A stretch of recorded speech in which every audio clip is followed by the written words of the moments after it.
The CEO was supposed to be every woman's dream, tall, rich, and absurdly handsome. But on this particular blind date, he showed up different. Not only did he pause to reapply lipstick, he also spoke in a voice 2 octaves higher than usual. When shaking hands, he held his fingers like he was modeling for a nail commercial. And then, with a dramatic flutter of his lashes, he pouted. "Nine, why didn't you prepare my drink?" His date looked like she just swallowed a lemon whole. Grandma froze like her social security just got cut. Desperate, she waved down the waiter. "One soda water. Fast." "Thank you so much," the CEO said sweetly, nearly twirling in his chair. Grandma nearly threw up in her handbag. Then he went full soap opera. "My company just went bankrupt, and sis, you were slaying in that dress." The woman blinked once, twice, then got the message. "Oh my god, you're gay? Why are you even here?" She grabbed her purse to leave. "Hey, don't forget to split the bill," the CEO called out. She didn't respond. She was already halfway out the door. Grandma, watching her last hope for great-grandkids vanish, was livid. She grabbed her grandson by the ear like she was rewinding him back to childhood. Later, still muttering to herself on the street, Grandma was too deep in grief to notice a pickpocket snatching her wallet. But just as the thief was celebrating his win,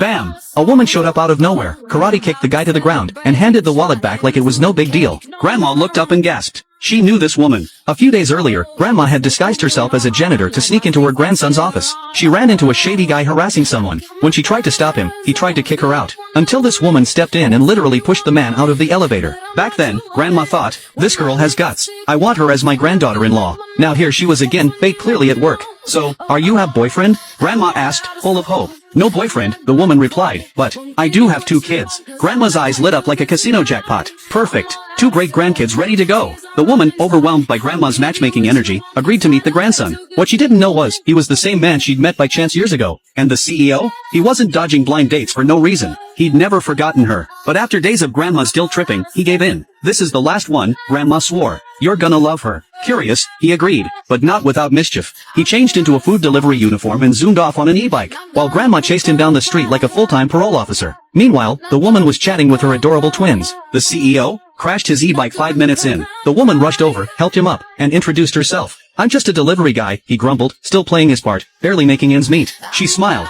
"I make enough for the whole family." Just then, the twins arrived. The little girl hugged the CEO and said, "You're awesome. I'll give you all my snacks." He felt oddly warm inside, like he'd known them forever. The woman added sweetly, "If we ever got married, I'd take care of Grandma with everything I've got." The CEO backed off. "I've got too many side jobs, and Grandma has expensive medical bills." The woman gasped. He braced for her to walk away, but instead, her eyes filled with tears. "You're so filial. That's rare these days." Then she smiled, held out her hand, and asked, "So, want to get married?"